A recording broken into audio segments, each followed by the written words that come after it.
Bismillahirrahmanirrahim. Assalamualaikum warahmatullahi wabarakatuh. Alhamdulillah wassalatu wassalamu ala Rasulillah sayyidina wa mawalah.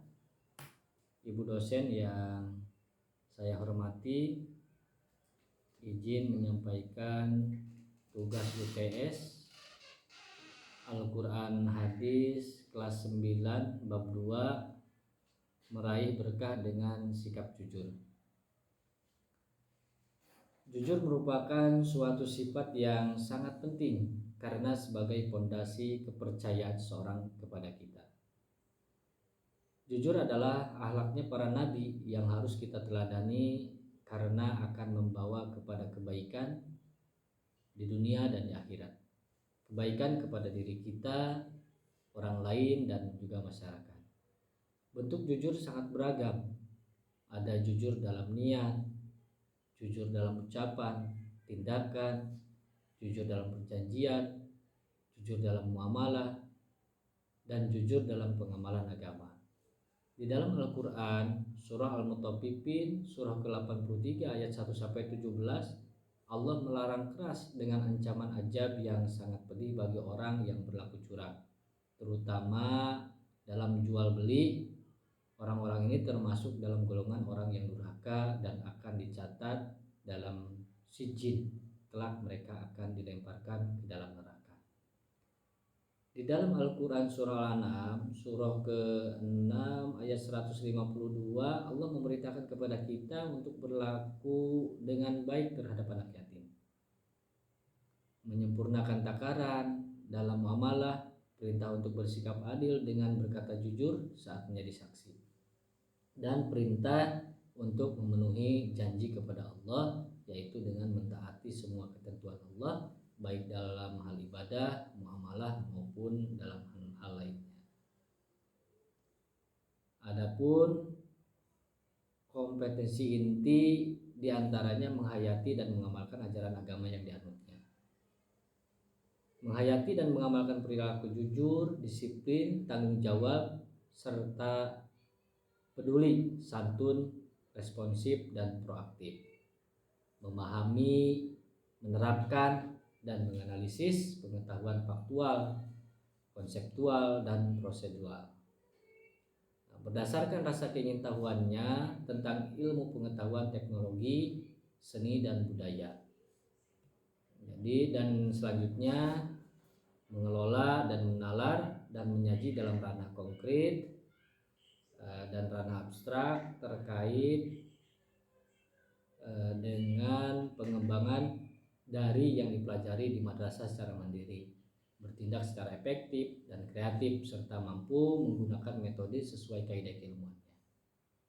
Adapun kompetensi dasarnya diantaranya meyakini kebenaran isi Al-Quran tentang perintah bersikap jujur, mengikuti kebenaran isi Al-Quran tentang perintah jujur, menampilkan perilaku jujur dalam kehidupan sehari-hari, serta membiasakan bersikap jujur dalam kehidupan sehari-hari. Adapun kesesuaian isi buku dengan kurikulum Merdeka, dalam bab ini ada beberapa aspek yang sangat berkaitan. Di antaranya beriman dan bertakwa kepada Allah Subhanahu wa taala, serta perintah jujur dalam muamalah dengan mengimplementasikan apa yang terkandung di dalam Al-Quran surah Al-Mutaffifin tadi, surah ke-83 ayat 1-17, dan Al-Quran surah Al-An'am surah ke-6 ayat 152 dalam kehidupan sehari-hari. Contohnya diantaranya larangan mengambil harta anak yatim, larangan berbuat curang dan mengurangi timbangan dalam muamalah, serta berlaku jujur di dalam kehidupan sehari-hari. Adapun aspek yang selanjutnya bernalar krisis, sebab di dalam bab ini peserta didik diminta untuk dapat menganalisis ayat Al-Quran dan hadis yang berkaitan dengan isi buku. Dan aspek yang selanjutnya mandiri, kreatif, dan gotong royong juga merupakan atau terdapat kesesuaian dengan isi buku, yaitu dengan adanya forum diskusi, tadarus bersama, dan mempresentasikan hasil dari diskusi tersebut. Adapun kesesuaian KI dan KD berdasarkan hasil telaah dapat disimpulkan bahwa materi pembelajaran sudah mencakup KI dan KD, di mana hal ini terdapat kesesuaian KI dan KD, yaitu mengamalkan perintah Allah Subhanahu wa taala yang tercantum di dalam Al-Qur'an dalam Al-Qur'an surah Al-Mutaffifin surah ke-83 ayat 1 sampai 17 dan Al-Qur'an surah Al-An'am surat ke-6 ayat 152 tentang perintah berlaku jujur dan muamalah dan larangan berlaku curang beserta ancaman bagi yang melakukannya. Nah, sedangkan kesesuaian ilustrasi dengan materi yang ditulis, ilustrasi yang tercantum dalam buku cukup sesuai. Contohnya pada beberapa ilustrasi gambar yang menunjukkan seorang pedagang yang sedang bertransaksi dan menakar timbangan.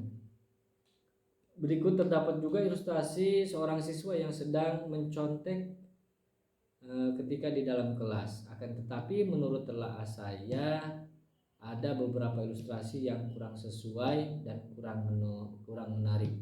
Contohnya pada gambar nomor 2, menurut analisis saya akan lebih baik jika dihilangkan atau diganti dengan gambar yang lebih menarik. Nah, sedangkan kesesuaian bahasa dengan sasaran pembaca, alhamdulillah bahasa yang digunakan di dalam buku ini sudah cukup baku dan insya Allah akan mudah dipahami oleh peserta didik dalam mencapai tujuan pembelajaran. Hanya saja dalam penulisan ayat Al-Quran terdapat kekurangan seperti tidak ditemukan nomor ayat pada Al-Quran surah Al-Mutaffifin dan Al-An'am,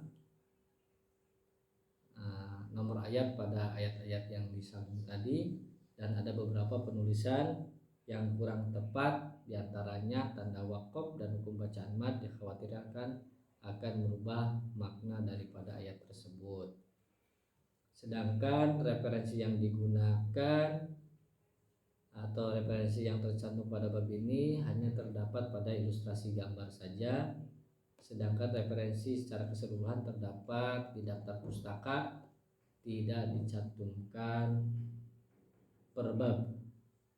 Dan kelebihan dan kekurangan bab yang dipresentasikan, kelebihan pada bab 2 dalam buku ini bahasa yang digunakan mudah dimengerti, dan adapun kekurangan pada bab ini antara lain ada beberapa potongan ayat yang belum sesuai dan tidak tercantum pada kolom terjemah, dan ilustrasi gambar harus dikemas dengan lebih menarik. Adapun kesimpulannya, pada bab 2 ini penulis mengharapkan dan mengajak kepada peserta didik agar dapat mengamalkan dari isi buku tersebut sehingga apa yang diharapkan oleh penulis dapat sampai kepada pembaca. Diharapkan buku ini dikemas lebih menarik lagi agar minat peserta didik atau guru lebih mudah memahami tentang isi buku, dan sebelum buku diterbitkan alangkah baiknya dilakukan double checking untuk memverifikasi kebenaran dan kesesuaian komponen dari keseluruhan isi buku, terlebih lagi pada ayat Al-Quran agar tidak ada kesalahan dalam proses pencetakannya.